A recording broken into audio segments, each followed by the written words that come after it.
देश में आज़ादी के बाद जिस तरह का बिहार में अराजकता की स्थिति फैली है, उसी को बयां करने के लिए मैं आप लोगों के बीच मुखातिब हुआ हूं। मैं पहले अपनी बात शुरू करूं, उसके पहले एक वीडियो बिहार के अपराध और अपराधीकरण पर आपको दिखाना चाहते हैं। उसके बाद मैं अपनी बात शुरू करता हूं।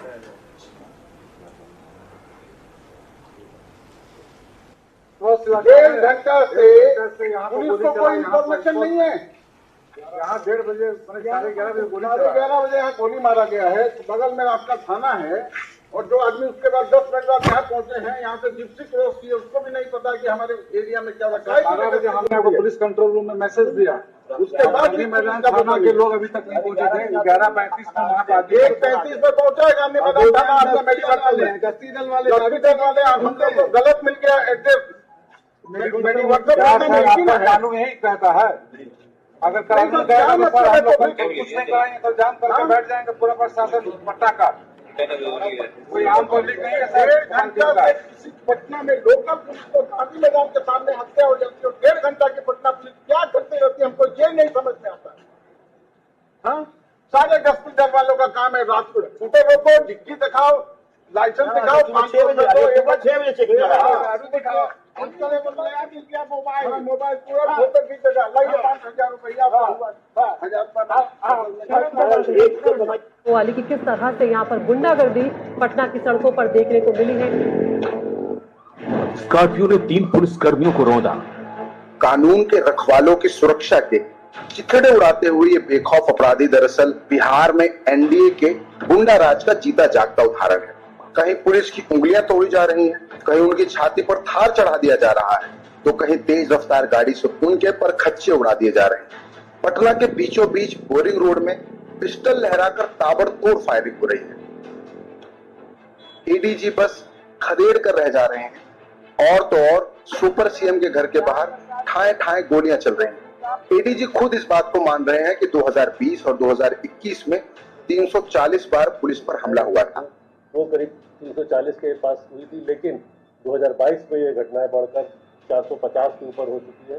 और तो और 2025 में जनवरी से जून तक बिहार पुलिस पर कम से कम 50 से अधिक हमले दर्ज किए गए हैं, जिनमें एएसआई की हत्या समेत कई पुलिसकर्मी घायल हुए।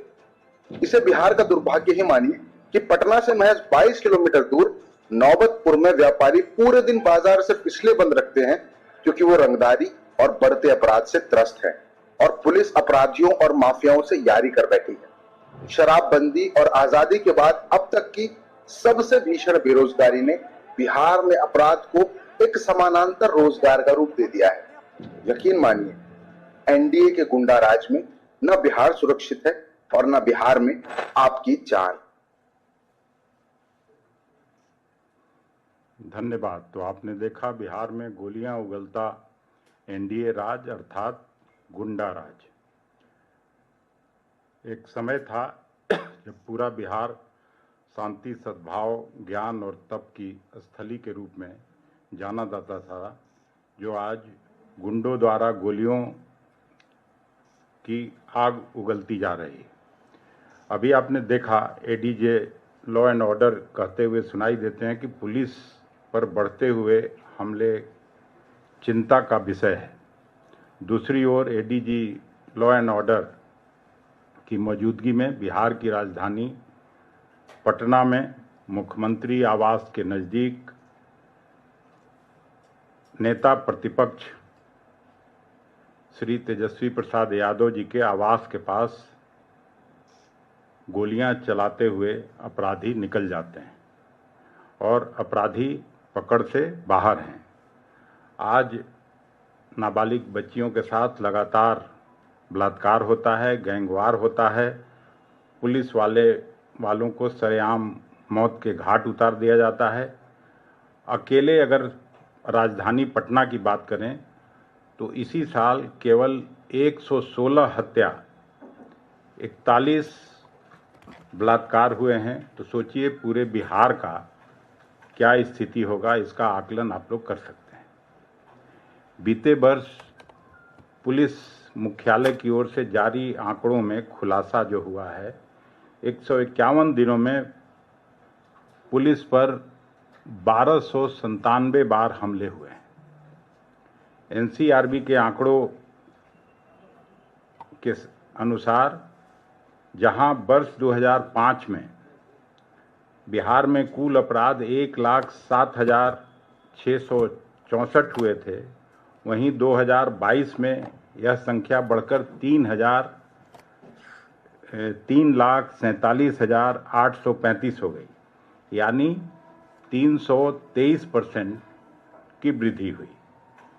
बिहार में हत्या के मामलों में उत्तर प्रदेश के बाद सबसे ज़्यादा बिहार में इस तरह का अपराध हुआ। एनडीए के शासन में 17 वर्षों में 53,000 से ज़्यादा हत्याएं दर्ज की गई।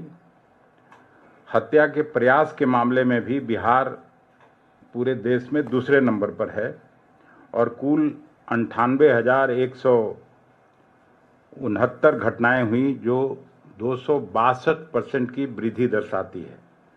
बिहार में जघन्य अपराध जैसे हत्या, बलात्कार, अपहरण, फिरौती, डकैती में भी 226% की बढ़ोतरी हुई है। 17 वर्षों में 5,59,413 मामले दर्ज हुए हैं। महिला अपराध में भी 336% की वृद्धि हुई है। कुल 2,21,729 महिलाएं अपराध का शिकार बनी और इनमें से 1,17,947 मामले आज भी अदालतों में लंबित है और लंबित मामलों की दर 98.2% है। महिलाओं के अपहरण में 1,097% की भयावह वृद्धि हुई है। बच्चों के विरुद्ध अपराध में 7,062% की चौंकाने वाली वृद्धि दर्ज हुई है। कुल 62,830 मासूम इस दौर में अपराध के शिकार बने।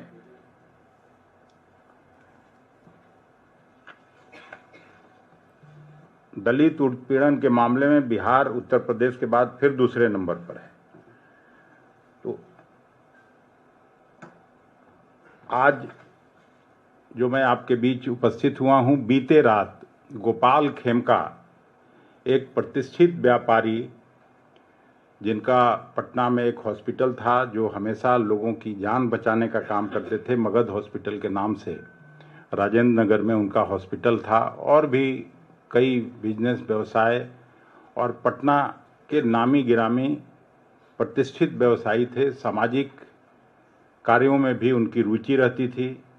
5-6 साल पहले उनके घर में पहली बार जब गया था तो उनके बेटे की हत्या हुई थी। गांधी मैदान के ठीक सामने वो रहते थे, मौर्या होटल के समीप, और कल जब रात को 11 बजे लौट रहे थे तो उनको दुर्दांत अपराधियों ने जैसे ही गाड़ी से उतरे उनकी कत्लेआम उन लोगों ने करने का काम किया।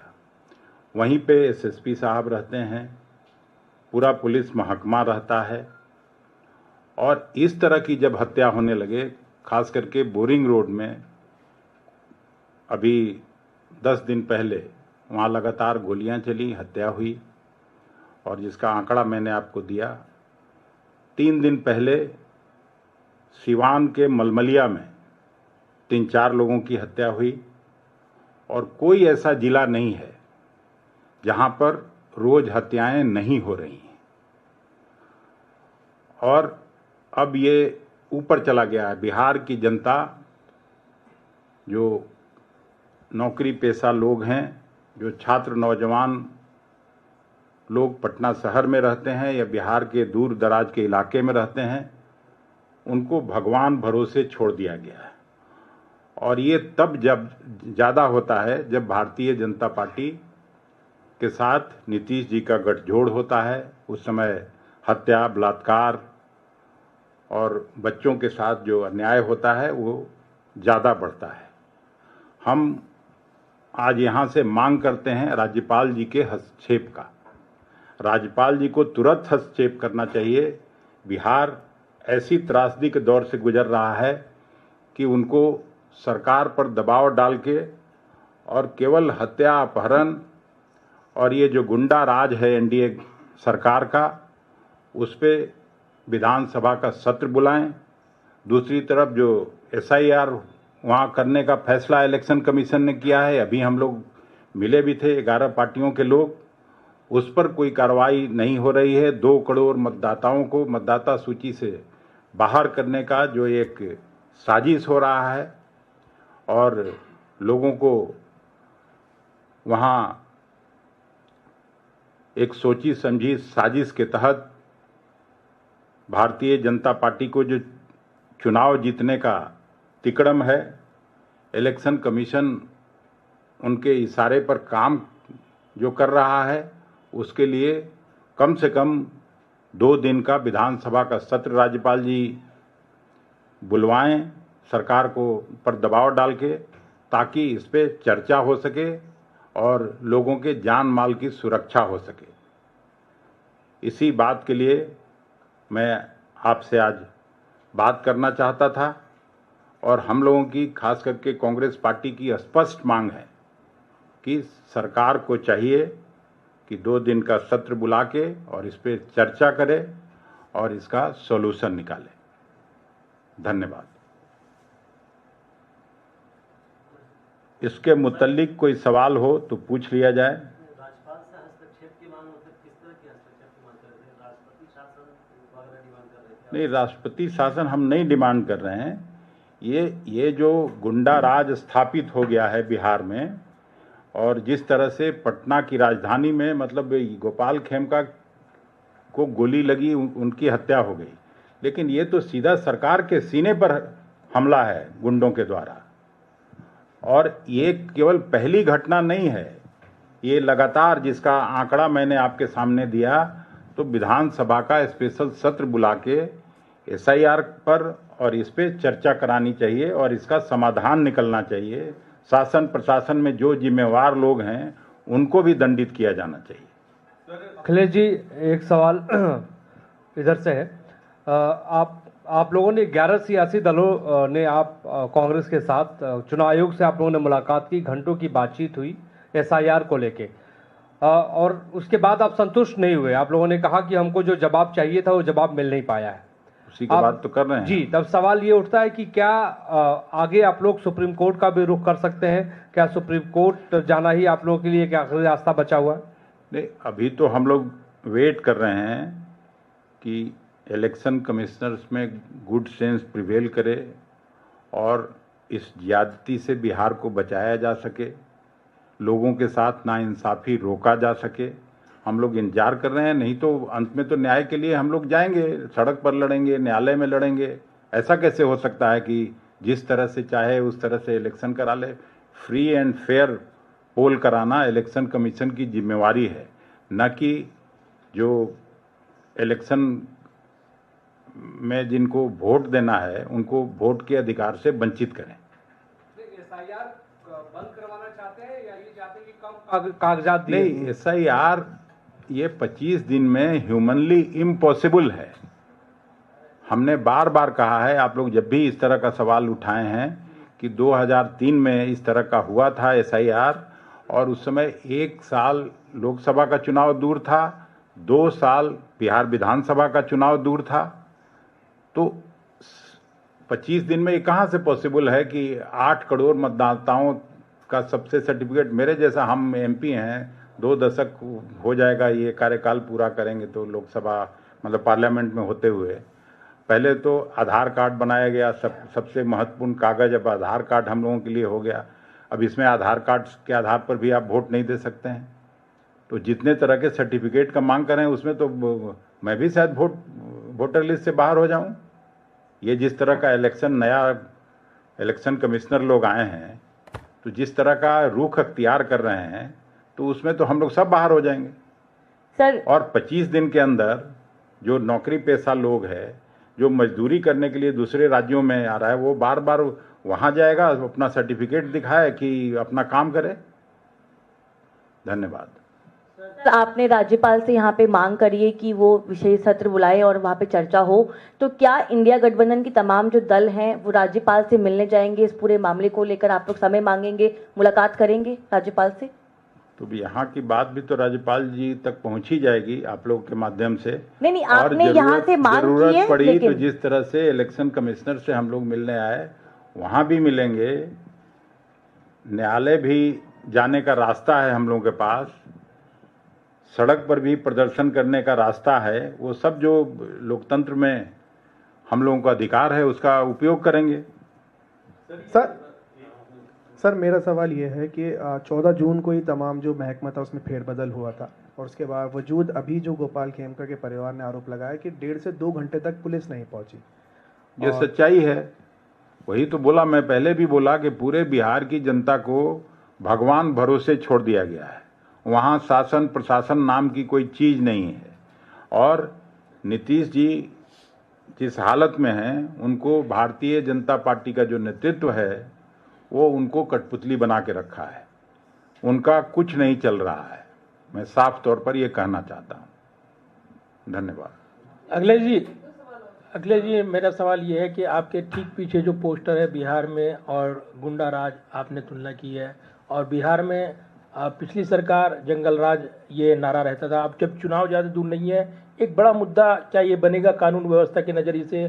पीएम मोदी का भी प्रस्तावित दौरा है, जब वो लगातार बिहार का दौरा कर रही हैं, तो एक बड़ा मुद्दा महागठबंधन की ओर से कानून व्यवस्था का मुद्दा रहेगा। तो लोगों के की सुरक्षा, जान माल की सुरक्षा शायद सबसे अहम है किसी भी सरकार के लिए, किसी भी समाज के लिए। इससे बड़ी बात कुछ हो नहीं सकती है। 20 साल अब नीतीश जी के अगुवाई में ये सरकार बिहार में पूरा करने जा रही है और अब भी जंगल राज और दूसरे सरकारों से तुलना अगर कोई कर रहा हो तो फिर भगवान ही मालिक है। 20 साल कोई कम होता है? 20 साल उनका हो गया, 11 साल इनका हो गया। और बिहार की क्या स्थिति है आप किसी से छिपा नहीं है।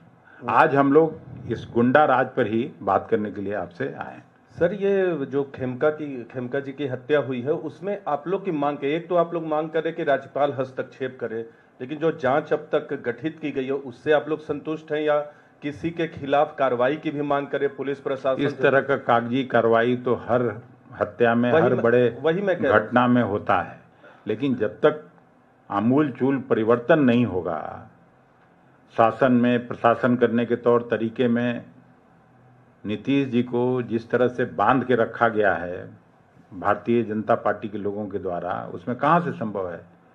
नीतीश जी अगर पहले वाले नीतीश जी होते तो हमको लगता है कि नैतिकता के आधार पर इस्तीफा देके चल दिए होते,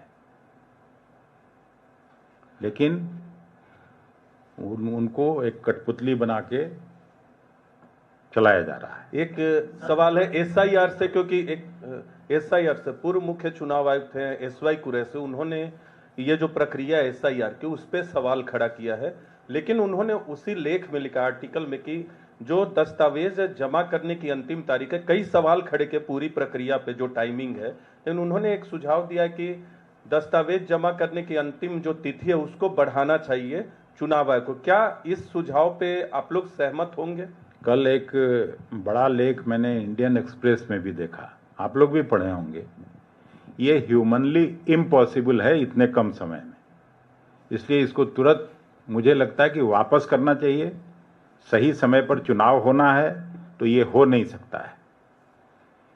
जी बिहार यूपी से ही जुड़ा हुआ सवाल है। हिंदी भाषा को लेकर राज ठाकरे एक बार फिर बिहार और उत्तर प्रदेश को निशाने पर ले रहे हैं। वो कह रहे हैं कि हिंदी भाषा बोलने वाले यूपी बिहार के लोग जो हैं वो आर्थिक रूप से पीछे हैं और ये लोग हमें फिर हिंदी सिखा रहे हैं। क्या हमें आर्थिक रूप से पीछे करना चाहते हैं? तो आप राज ठाकरे की क्यों बात करती हैं? वहाँ भी भारतीय जनता पार्टी की सरकार है और हमेशा से बिहारियों के साथ सौतेलेपन का व्यवहार ये लोग करते रहे हैं, जहाँ भी भारतीय जनता पार्टी की सरकार हो। ये कोई नई बात थोड़ी है। वहाँ वोट मांगने जरूर जाएंगे, वहाँ बिहार को नए नए सपने दिखाए जाएंगे। प्रधानमंत्री जी अभी जाने वाले हैं चंपारण में, मैं वहाँ का प्रतिनिधित्व कर चुका हूँ। 2014 के चुनावी सभा में उन्होंने वहीं पर कहा था कि इस बंद चीनी मिल के चिमनी से धुआं निकलेगा और अगली बार मैं जब आऊँगा तो इसी चीनी मिल के चीनी से मैं आप लोगों के साथ बैठकर चाय पीऊँगा। क्या हुआ? न चिमनी से धुआं निकल रहा है, न चीनी बन रहा है। फिर वहाँ जाके अब इस बार क्या कहेंगे हम, आप फिर आगे बैठेंगे तो बात करेंगे। धन्यवाद। आप कह रहे हैं कि नीतीश कुमार को बीजेपी ने बांध कर रखा है, पुराने जैसे रहते। भाई मैं जिस नीतीश कुमार क्या आप नीतीश कुमार को उनकी जिम्मेदारी से आजाद कर रहे हैं? उनकी कोई जिम्मेदारी नहीं है ये जो घटना हो रही है या लॉ एंड ऑर्डर का मामला? नीतीश कुमार जी को जितना मैं जानता हूँ, नीतीश कुमार जी ओरिजिनल नीतीश कुमार जी होते तो ऐसा नहीं हो सकता था। ये आप भी जानते हैं और हम सब बिहार के लोग जानते हैं। सर, जदयू कह रही है कि बिहार में संगठित अपराध नहीं है।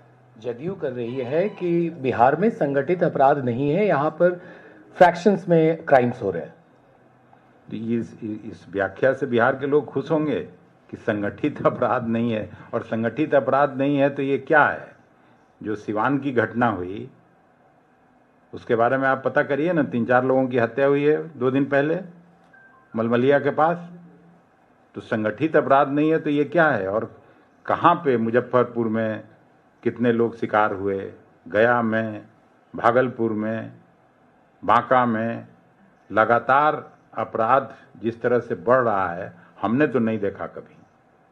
हम लोग भी विधानसभा, लोकसभा, राज्यसभा में काम करते करते 2 दशक से ज़्यादा हो गया। चलिए, थैंक यू।